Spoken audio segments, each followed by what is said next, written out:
Assalamualaikum warahmatullahi wabarakatuh. Bertemu kembali dengan Ustadz dalam pembelajaran tema 6 subtema 3, Masyarakat Sejahtera Negara Kuat. Semoga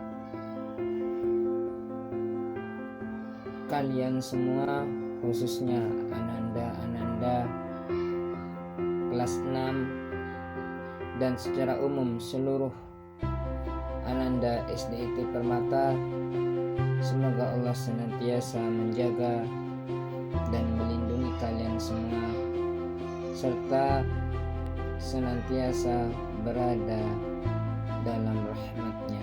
Amin, Allahumma amin.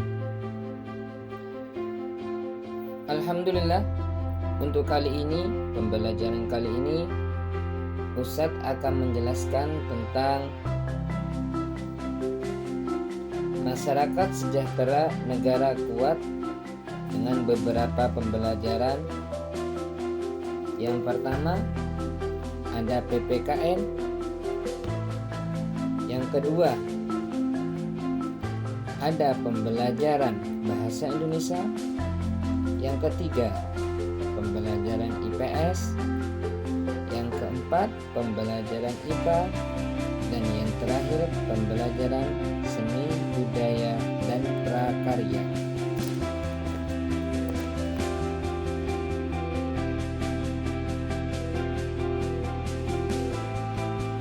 Pembelajaran PPKN, kita akan mempelajari tentang tanggung jawab. Perlu kalian ketahui, sebagai seorang warga negara, pastinya juga kita wajib memiliki sikap tanggung jawab. Tanggung jawab sebagai warga negara. Untuk pembelajaran pertama terkait tanggung jawab sebagai warga negara. Setiap orang memiliki tanggung jawab yang berbeda-beda. Tanggung jawab dilakukan dengan sepenuh hati. Tanggung jawab memiliki kaitan yang sangat erat dengan hak dan kewajiban. Ingat, tanggung jawab di sini pastinya harus kalian miliki demi meraih kesuksesan.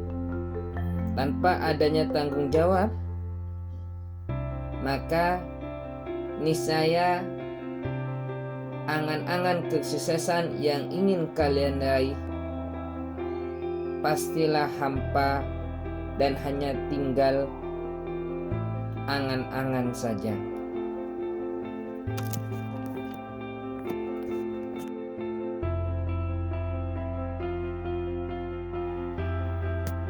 Sebagai warga negara Indonesia yang sadar terhadap hak dan kewajiban dengan penuh tanggung jawab, salah satu sikap yang harus dikembangkan yaitu cinta akan tanah air dan bangsanya. Sikap ini dapat ditunjukkan dengan menggunakan produk-produk dalam negeri, saling menghargai untuk memperkokoh persatuan dan kesatuan, dan menjaga nama baik bangsa dan negara.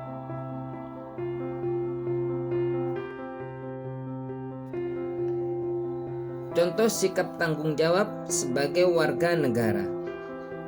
Yang pertama, belajar dengan baik agar kelak menjadi penerus bangsa.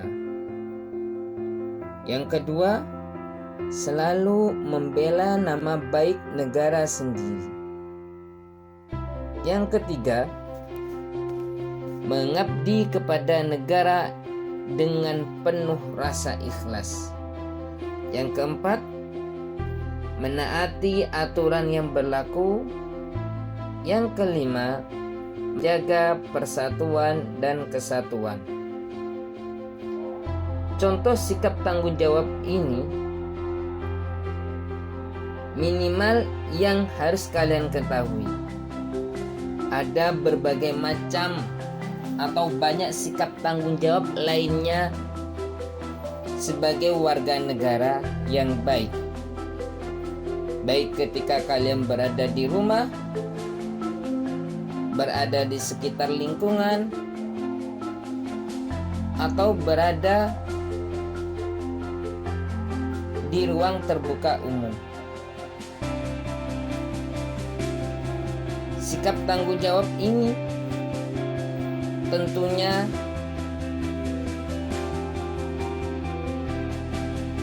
akan menjadikan kalian lebih baik lagi ke depannya.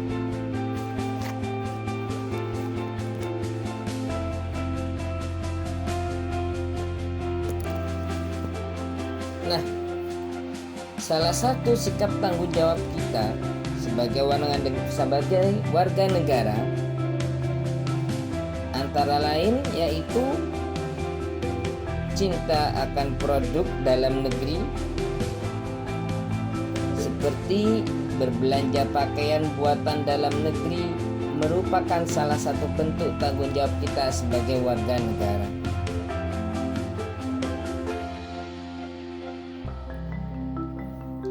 Tanggung jawab, contoh manfaat melaksanakan tanggung jawab. Setelah kita melaksanakan sikap tanggung jawab itu, pasti ada manfaat yang bisa kita peroleh. Misal dalam kehidupan sehari-hari, tanggung jawab mengikuti upacara bendera di sekolah. Apa manfaatnya?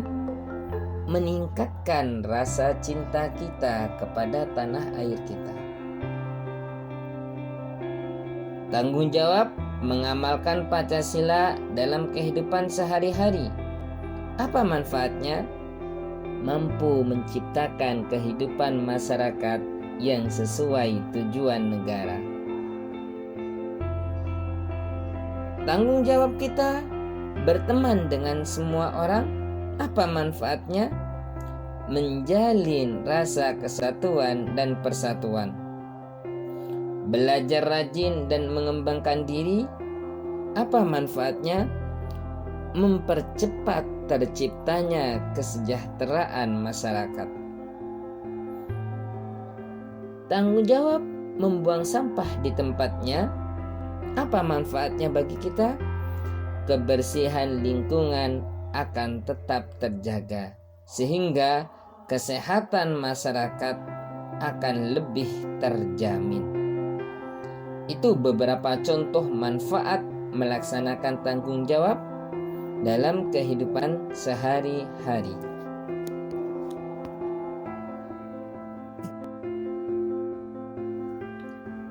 Dampak pelaksanaan tanggung jawab sebagai warga negara seperti melaksanakan kewajiban membayar pajak akan berdampak terhadap lancarnya pembangunan nasional. Membina kerukunan dalam masyarakat akan berdampak terciptanya persatuan dan kesatuan bangsa. Tidak adanya tawuran, tidak adanya pertengkaran, bahkan perselisihan, singgungan yang akan menjadikan tercerai-berainya itu tidak akan ada. Tanggung jawab mengembangkan sikap kekeluargaan dan gotong royong akan berdampak terhadap terciptanya kehidupan masyarakat yang aman, damai, dan tentram. Tanggung jawab memanfaatkan sumber daya alam sesuai kebutuhan akan berdampak terhadap kebutuhan masyarakat yang terpenuhi dan tercukupi.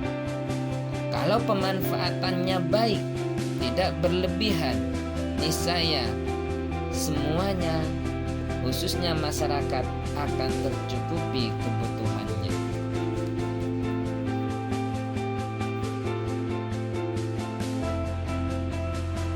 Contoh sikap bertanggung jawab dalam kehidupan sehari-hari, misal di lingkungan rumah. Apa contohnya? Seorang kakak bertanggung jawab untuk menjaga adiknya dan memberikan tauladan menjadi contoh yang baik untuk adik-adiknya. Di di lingkungan sekolah. Contoh sikap tanggung jawabnya: para siswa melaksanakan kewajiban untuk menaati peraturan sekolah, melaksanakan kewajiban-kewajiban di sekolah dengan penuh tanggung jawab, mengerjakan tugas tepat waktu, dan betul-betul dalam pelaksanaannya jujur, adil, dan penuh tanggung jawab. Di lingkungan masyarakat, contoh sikap tanggung jawab seperti setiap anggota masyarakat bertanggung jawab atas kebersihan lingkungan, keamanan, ketentraman, dan kebersihan di lingkungan masyarakat yang kalian tempati atau kalian tinggali.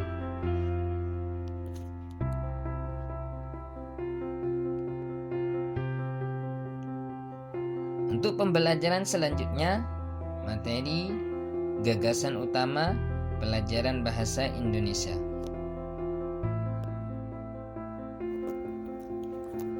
Gagasan utama. Pengertian gagasan utama dan kalimat utama. Gagasan utama atau ide pokok merupakan pernyataan yang menjadi inti pembahasan. Gagasan utama terdapat pada kalimat utama dalam setiap paragraf. Letaknya biasanya terdapat pada awal atau akhir paragraf. Ada juga gagasan utama yang terletak di tengah paragraf bila paragraf tersebut termasuk paragraf deskripsi. Bila paragrafnya bersifat paragraf campuran, gagasan utamanya ada di awal dan di akhir paragraf.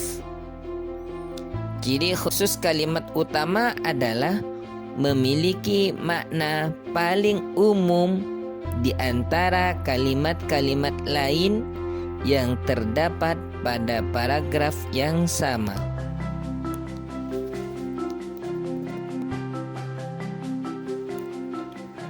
Contoh gagasan utama dalam suatu paragraf. Pada bacaan tersebut bisa kalian lihat di buku paket tema halaman 84.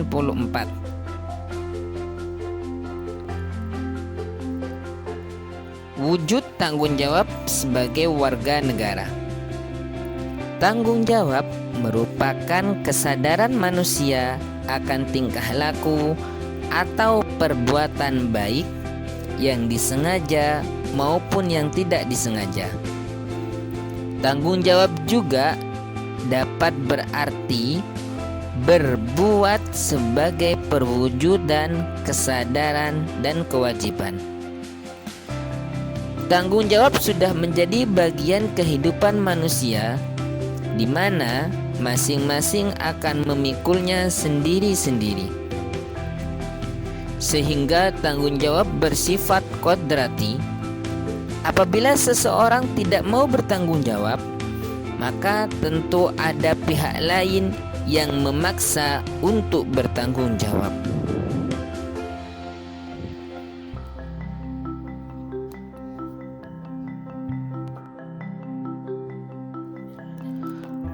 Pada paragraf pertama, gagasan utamanya adalah pengertian tanggung jawab. Sebagaimana yang kalian ketahui, letak gagasan utama biasanya ada di awal atau akhir paragraf. Pada paragraf yang dibahas atau yang tadi Ustadz baca, menjelaskan tentang apa itu tanggung jawab. Letak gagasan utama terkadang letaknya tidak di awal atau akhir paragraf. Ada kalanya letak gagasan utama berada di tengah, bila mana paragraf tersebut termasuk paragraf deskripsi.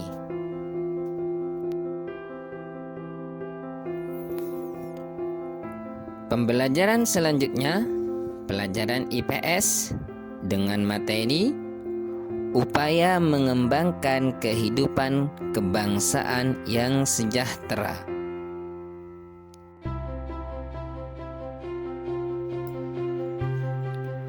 Menuju masyarakat yang sejahtera. Dalam setiap upacara peringatan Hari Proklamasi Kemerdekaan Republik Indonesia, seperti yang pernah kalian dan teman-teman sekolah ikuti, pasti ada pembacaan teks proklamasi oleh pembina upacara. Salah satu proklamasi kemerdekaan adalah memberikan arah dan kewenangan bagi bangsa Indonesia untuk menuju masyarakat yang sejahtera dengan kekuasaan serta menguasai dan mengelola sumber-sumber daya ekonomi secara mandiri.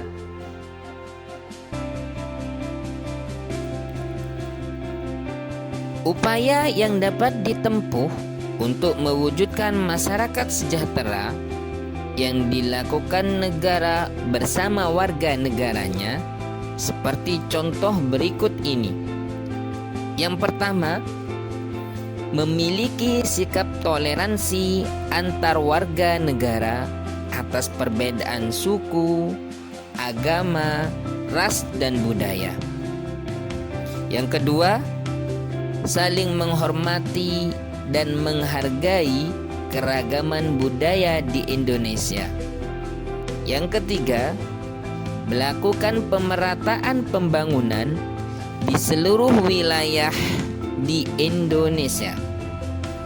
Yang keempat, menyediakan lapangan kerja yang memadai untuk menekan tingkat kemiskinan. Yang kelima, menyediakan dan memperbaiki fasilitas umum agar masyarakat lebih nyaman memakai fasilitas umum. Itu salah satu upaya yang dapat ditempuh untuk menuju masyarakat yang lebih sejahtera. Adapun kesejahteraan masyarakat itu bisa kita jamin jika antara pemegang kekuasaan dan masyarakatnya betul-betul bisa bekerja sama dengan baik.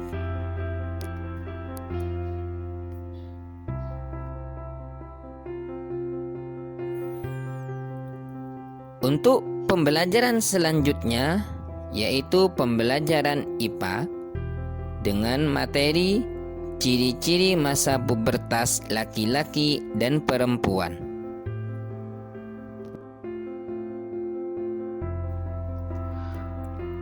Pubertas pada masa remaja. Apa itu pubertas ya? Pubertas adalah masa ketika seorang anak mengalami perubahan fisik, pola pikir, dan pematangan fungsi reproduksi. Pubertas merupakan fase yang terjadi dalam masa pertumbuhan dan perkembangan manusia saat mereka memasuki usia remaja. Remaja merupakan tahap peralihan dari anak-anak menjadi dewasa. Ini adalah masa-masa kalian. Masa-masa kalian yang sudah mulai berproses. Dari yang awal mulanya anak-anak, kalian akan menjadi dewasa. Pastinya peralihan ini ada fase-fase yang akan kalian alami.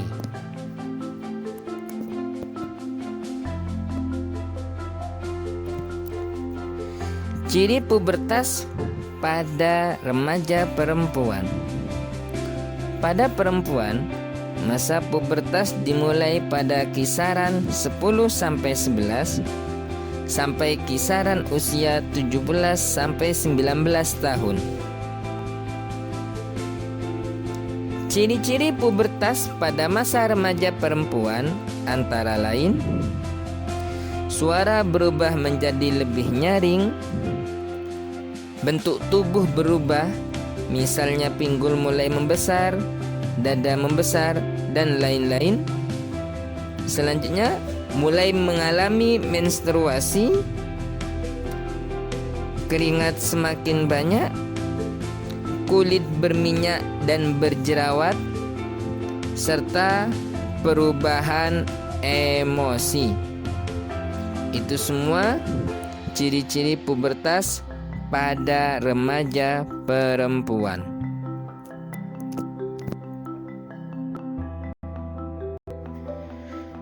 Ciri-ciri pubertas pada remaja laki-laki.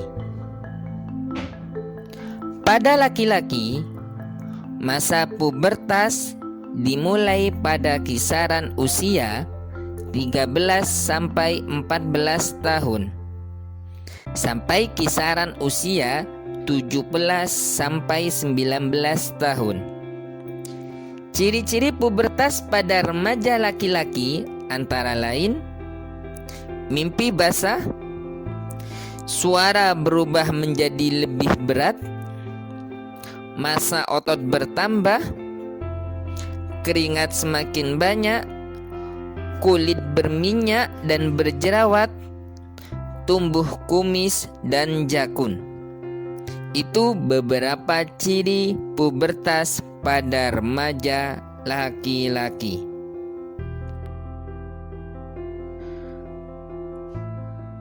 Untuk pembelajaran selanjutnya, materi yang akan kita pelajari, pelajaran seni budaya dan prakarya, adalah materi reklame.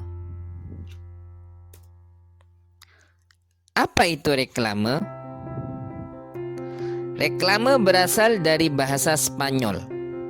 Kata re yang artinya kembali atau berulang-ulang, dan klomos yang artinya berseru.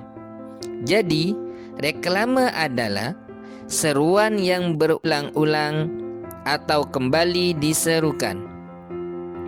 Pengertian yang lebih luas tentang reklame adalah suatu karya seni rupa yang bertujuan untuk menginformasikan, mengajak, menganjurkan, atau menawarkan produk kepada konsumen dengan cara yang menarik sehingga konsumen ingin memiliki, menggunakan, atau bahkan membelinya. Contoh reklame yang kita kenal seperti spanduk, poster, selebaran, brosur, dan lain-lain.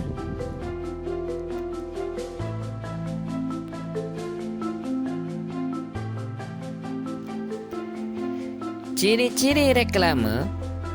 Untuk membedakan reklame dengan bentuk media promosi lainnya, kita bisa melihat dari ciri-ciri reklame.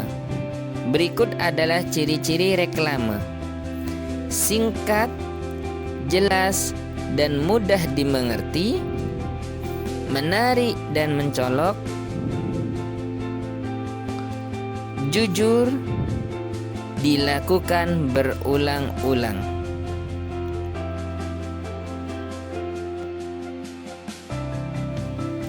Berikut beberapa contoh reklame. Ada baliho, ada billboard, ada spanduk, ada poster, brosur, dan ada katalog.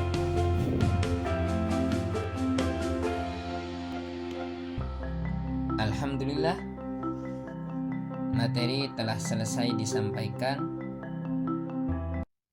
Terima kasih Ustadz ucapkan. Semoga Allah memberikan kemudahan bagi kalian dalam mempelajari video pembelajaran tersebut. Akhirul kalam, wal afa minkum. Assalamualaikum warahmatullahi wabarakatuh.